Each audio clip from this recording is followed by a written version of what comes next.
Welcome to the Casting Across Fly Fishing Podcast. I'm Matthew of castingacross.com, where I explore the quarry and culture of fly fishing. You are now listening to the 259th episode of the podcast, so I have a few things to cover before we get into the meat of this week's episode. First and foremost, we are less than a week away from episode 260. That's what happens when a podcast comes out every week. You can just go by numbers.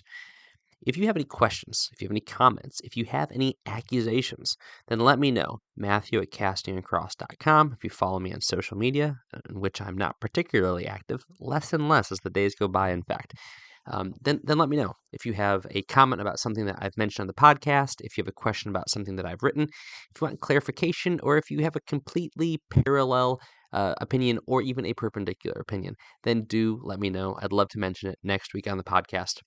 I always have a half dozen or so that I'm ready to talk about, but if yours comes in at the last minute as a dark horse comment and it surges to the front, then you're going to get mentioned, and we'll address yours on air. And I enjoy doing that because it's fun to just kind of talk through something that I would normally write out in, just a concise little email. So that's the first thing. The second thing is we are doing something different today on the podcast. So I've been doing some different stuff over the last few months. I've enjoyed it, just setting not necessarily a precedent that things are just going to be different, but just trying some new things because I have some thoughts about ways that I can take the podcast and different ways to approach the quarry and culture of fly fishing. So today, what I'm doing is actually going back into the archives of Casting Across to bring to you some of my top reviews. I usually don't do gear reviews on the podcast. I do gear reviews on the website every now and again. It's not something that I would say is all over the place on Casting Across, because I'm pretty particular about what I review. There's a few things, and I've mentioned this before on podcasts about gear reviews, actually. First and foremost, I only like to talk nice about stuff. So that doesn't mean that I make things up about things I don't like. That means I usually don't talk about things I don't like. I just don't really want to get into that space of being really critical about stuff. Now, that being said, if you say, hey, have you had any experience with brand X of rod in this model? And I haven't liked it, I will tell you. I have no problem doing that. I just don't want to get into that on the website or on the podcast. So that's one thing. That doesn't mean I don't mention the downsides or the negatives of a particular piece of gear or something else in fly fishing. It's just if I'm really anti that thing, I'm just gonna tell the manufacturer, tell whoever gave it to me to review. Say, I'm not gonna do that. I've had it happen a few times, even in the last few months, where people have brought me stuff, and I've said, I'm not gonna review this because I have some significant issues with the quality, the price versus the quality, things like that. So that's the first thing. The second thing about reviews, and I think today's podcast is definitely going to bear this out. I don't mention how I received this. Now, some people have significant kind of ethical qualms about not stating outright if I bought this at full price, if I bought this at a discount, if I was given it for free, if I was given it to use and then I had to give it back. Personally, my opinion on this is I want my integrity as an author, as a writer, and as a person to speak for itself, and hopefully that irrespective of how I came across this item. Some of the things I'm going to talk about today I've had for over 20 years.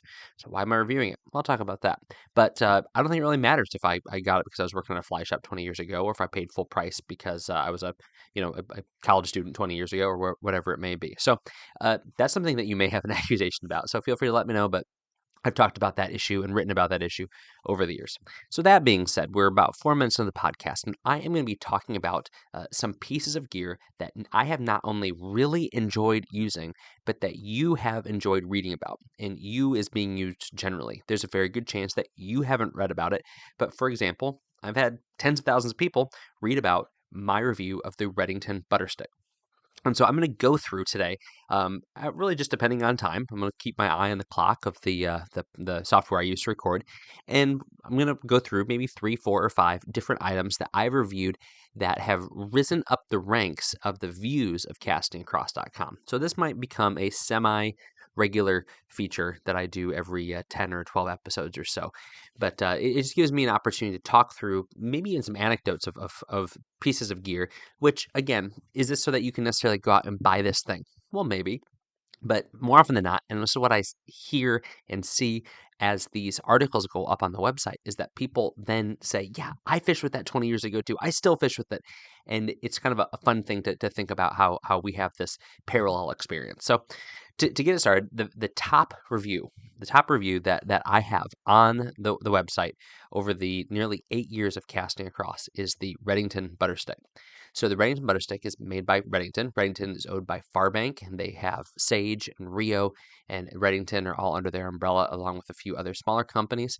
But Redington is a company that's kind of bounced around in the years that I've been fishing, and now they are under the Farbank umbrella, and they make really good products. I really enjoy using Redington stuff. I think their cost to value ratio is fantastic. I really enjoy the aesthetic that they bring to the table. I really like how they make quality gear that is approachable for new anglers and anglers that want to have a diverse range of gear without breaking the bank. And the butter stick really made a splash. It seems like maybe 10, 12 years since the first generation came out. And so we are now on the third generation butter stick. So there was the yellow version of the butter stick, and then the second generation was the white butter stick, and now it's back to a yellow again. And the butter stick is a fiberglass fly rod. And this review, if you were to go on the website and put in Redington butter stick, you'd see a number of articles because I've reviewed different generations. But the very first time I wrote about it, I wrote about the aesthetics of the second generation, and it had this real retro vibe, and it kind of was the thing that would draw you in, particularly if you were, maybe born in the 80s or 90s, and you kind of had this longing towards what came before. But all that's to say, the article that I wrote called A Real Review of the Redington Butter Stick spent time out on the stream with this Generation 2 fly rod. I used the 4-weight. I have the 1-weight. I think they're both fantastic fly rods. What I really like about the Redington Butter Stick, along with a lot of other contemporary fiberglass fly rods, is that you get all the benefits of that feel, that slower casting stroke, as well as just that bend. And I've talked about before how the bend is, neither here nor there, but it is a lot of fun in the grand scheme of things. But how these contemporary glass blanks, and there's certainly much more sophisticated blanks that you'll pay much more for, that can do a lot more things. But for the price, for a couple $100, the Redington butter stick really, really performs. So again, like I said, there's a number of articles on there, and I have the most contemporary generation butter stick as well. They've gone back to the yellow color, and this is, I believe, in the 4-weight is the one I have. It's also in a 4-piece, which is nice. But the second generation butter stick, writing about that rod was a lot of fun because it was kind of at the peak of this glass is not dead wave started by the Fiberglass Manifesto, and certainly there's many other people on this fiberglass forums and all these other stuff that really are just diving back into it. As I sit here and I speak, I'm in my office, and I'm looking at 1, 2, 3, 4, 5 fiberglass fly rods, all from the 60s and early 70s. Some of them I fish with, some of them I just look at, and some of them I just kind of play with while I'm on the phone with people. And I really enjoy using these old, Fenwick Fairlights. I really enjoy using my Orvis Superfine Glass. I really enjoy using my butter sticks. They are just a nice change of pace. And what I find fiberglass does, and I think this is a really valuable reason to maybe buy a fiberglass rod. If you have a perfect rod and you absolutely love using a 4-weight on your small stream, and you feel like, what, I don't necessarily need a 3-weight, I don't necessarily need a 5-weight, this 4-weight is great, but it would be kind of fun to have another rod. It'd be fun to switch it up. Then get a 4-weight fiberglass rod. If you're fishing with a 4-weight graphite, then get with a 4-weight fiberglass. And you can now go back and forth. If you know you're going to be fishing dry flies more often than not, if you know you're going to be fishing lighter nymph rigs without weight, if you know you're going to be fishing smaller streamers where you don't need a bigger a bigger, more powerful rod. Not to say that the fiberglass rods can't do that, but it certainly would be a great reason to try a rod. And by all means, go out and cast the butter stick. I wholeheartedly recommend every generation. I think I'm a little bit partial to the most contemporary generation. There's components a little bit nicer, aesthetics are really, really good, and having it in 4-piece is great. And you don't compromise on the feel or the casting of that rod. So Redington's butter stick is the most viewed fly rod or just gear review in general on Casting Across. The next one, and this is where things really take a big turn, is for my favorite fly rod that I own. Now, I own some custom-made bamboo fly rods that top, the four digits as far as their cost goes. I own some really cool antiques that have been fished by men that I fished with when I was fishing in Pennsylvania. I am fly rods that were owned by my grandfathers. I have some rods that I really enjoy. I have some really high-end rods, some just really nice stuff. But probably my favorite rod to fish with, if you said, hey, you're going to go trout fishing, and it's going to be a medium to large river, I'm going to go and pick my Orvis T3 8.5 foot 5 weight in medium flex. And I absolutely love this rod. Now, the Orvis T3, and I can't remember the language behind the marketing, but what it says is that it utilized a ceramic binding in the graphite. And so the theory was this was a very lightweight way to add some rigidity, but also a quicker response time. So one of the things that you want in a fly rod is you want that thing to track well. So you want it to have the rigidity so that when you are casting, it stays on the same plane. You don't want it moving kind of like in a figure eight style on its own. You're automatically going to be doing that as you make motions with your arm and with your hand. You don't want the fly rod to wobble at kind of a smaller micro level throughout the arc of the cast, because you are reducing the power and the force and the energy that you're creating as you are going back and forth if that thing's also moving side to side. Again, it's going to happen automatically because of your arm and because you're moving a flexible material, but the less that rod contributes to that, the better. And that was part of the reasoning behind adding that ceramic binding to the graphite of the T3. But this rod came out, I think, in 2000 or maybe 2001, and I remember I fished with one model of it for a few weeks, and because I was working at an Orvis store, and then this mid flex action came out, and I took it out. And I went to this trout stream that I really enjoyed fishing, a big, wide, smooth, calm pool that had trout rising to midges on it. And I just remember roll casting, not the best technique for fishing midges, but I had obstructions behind me, so I had to. And I just remember this thing pushing that line out in this beautiful, smooth circle that unfolded and dropped that midge out where I wanted it. I don't even know if I caught a fish. I just remember the cast was beautiful. I thought, okay, this is the one I want. And this was back when Orvis had a variety of flexes within one line of rods. And I think that's an absolutely phenomenal thing. You see other rod companies that do things like that now, but they will give different flex profiles, different names. But I really liked how Orvis had in their different lineups of rods where you could pick if you want something faster or something medium, something slower, things like that. But I'm not the boss, so no one's asking me. But the T3 is a wonderful rod, and it's, again, something that thousands of people have read about and have had dozens of comments on the article on the website. But what this goes to show is that as modern technology creates faster, lighter, stronger, better, things like that, we are talking minuscule differences from what the best was 20 years ago. I have new fly rods that I cast and I really enjoy, and I really like the feel of them. But I like this unique fly rod that used some unique aspects and components and construction techniques. And I can't deny the fact that there's also a significant part of it that has to do with comfort level, has to do with nostalgia, has to do with the fact that I have settled into this groove of really enjoying this fly rod. So this is a great example of a fly rod that has met needs for me over the long term that I have truly enjoyed.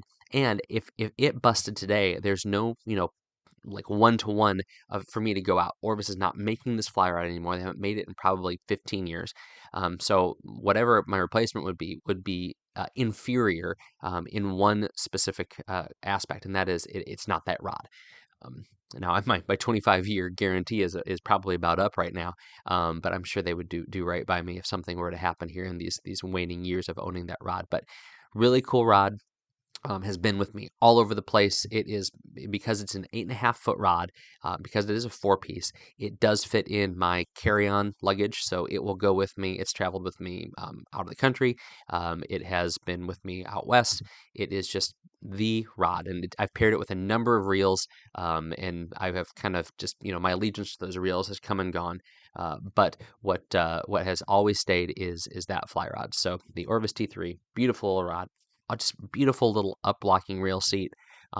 Really nice color. It's kind of a an olivey tan with lighter wraps. It's just an awesome fly rod. So you can check out that throwback gear review. I've done a number of those, and those will inevitably come up here in the, if not this podcast, in others in this series. So mentioned the Redington Butterstick, mentioned the Orvis T3. Another article that got thousands of reviews, and this one was, or thousands of views, thousands upon thousands of views, is from Finest Fly Tying Benches. Now, I tie flies.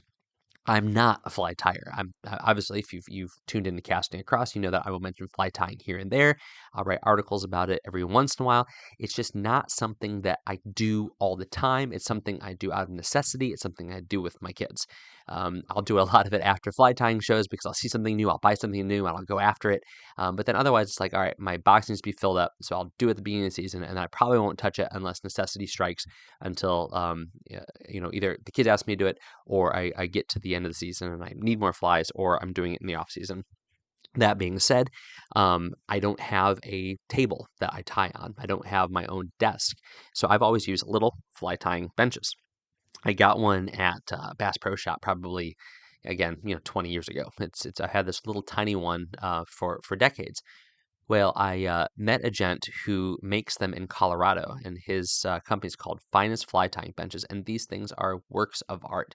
Not only are they works of art, but they are infinitely customizable with incredibly cool and user-friendly features. I mean, everything from little swing-out plates for you to place your beads and your hooks, to little cups where you can place other components, all sorts of different customizable options for if you have just, gobs and gobs of thread, if you have lots of different UV jars, if you have a ton of different tools, then you can customize that bench and he will build you what you need.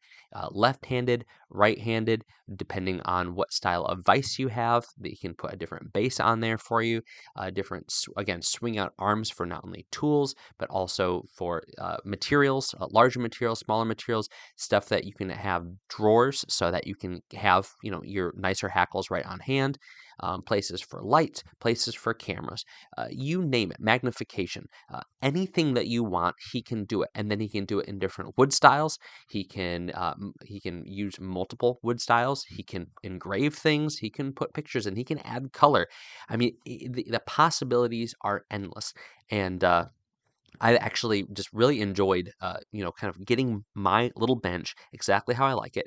And, they're kind of billed as being laptop. I wouldn't do it on my lap, but I can take it like I don't use my laptop or computer on my lap. Take it to my desk, take it to the kitchen table, take it up to the countertop, take it down to, take it outside. And everything that you need is at your fingertips.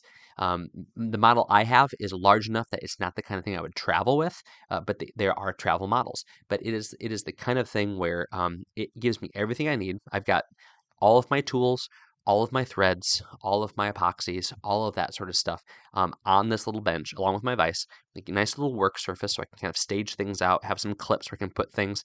The other thing that's cool is he makes these little holes that have these little clips so you can actually display flies along the back of your tying bench, which I think is just really cool. I mean, you can use it to dry your flies, but there's other options. He has little, bored out holes for you to hang your hooks to dry your flies, but you can have a little display section.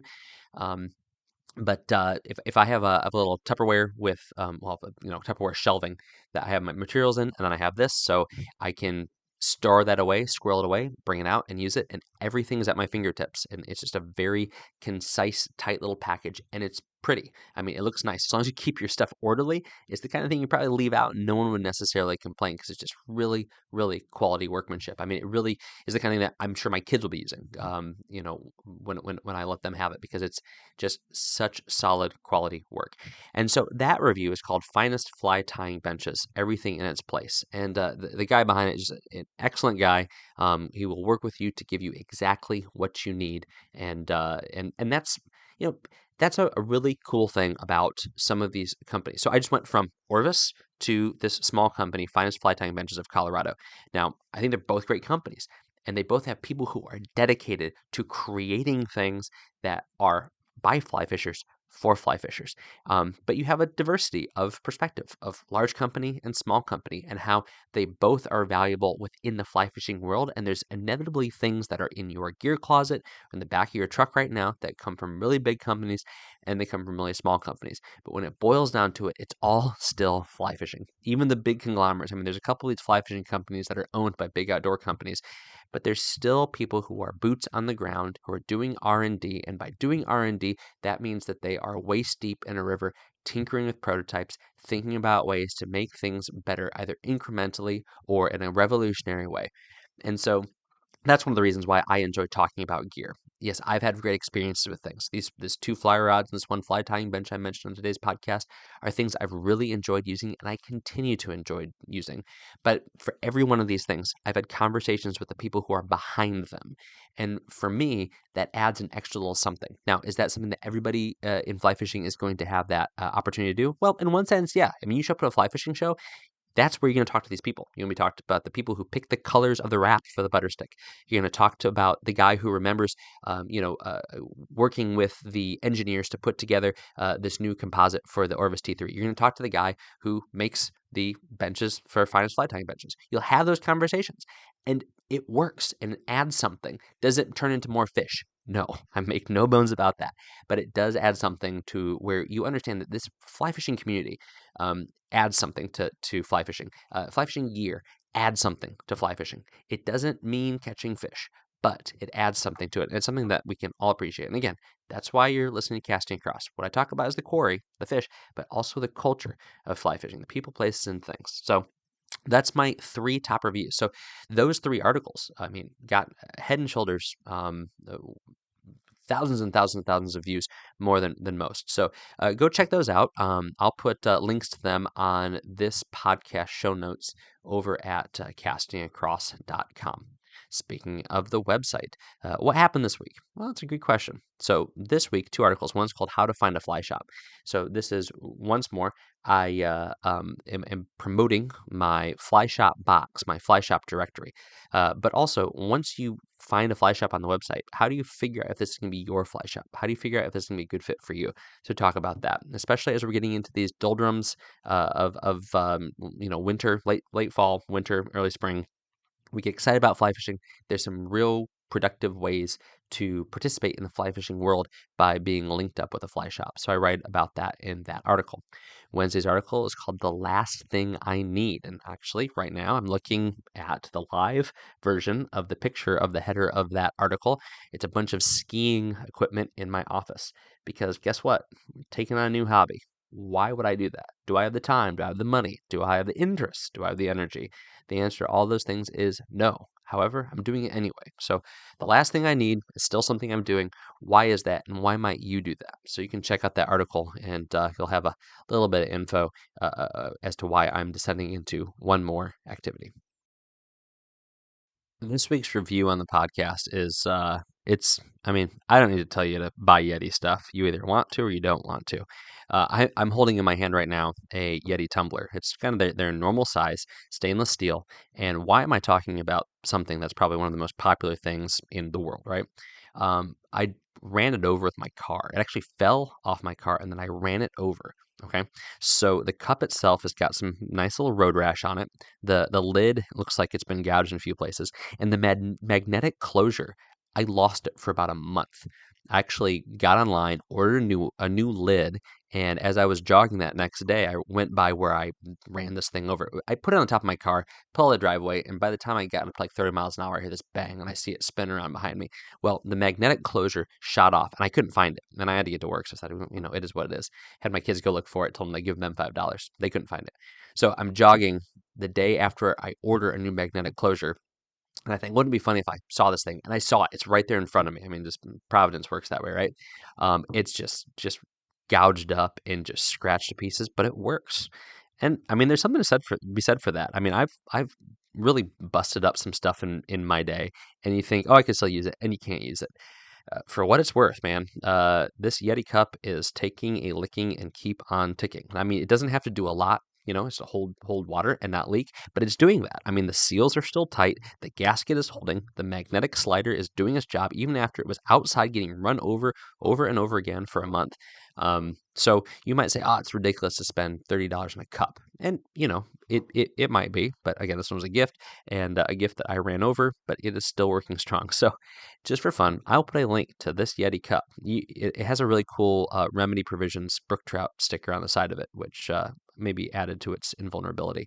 But I'll put a link for this on the show notes to podcast's page over at castingacross.com. Thanks for listening to the Casting Across Fly Fishing Podcast. Please subscribe to your favorite podcast app and rate the podcast in iTunes. Then head over to castingacross.com for 3 posts a week on the people, places, and things that go into the pursuit of fish.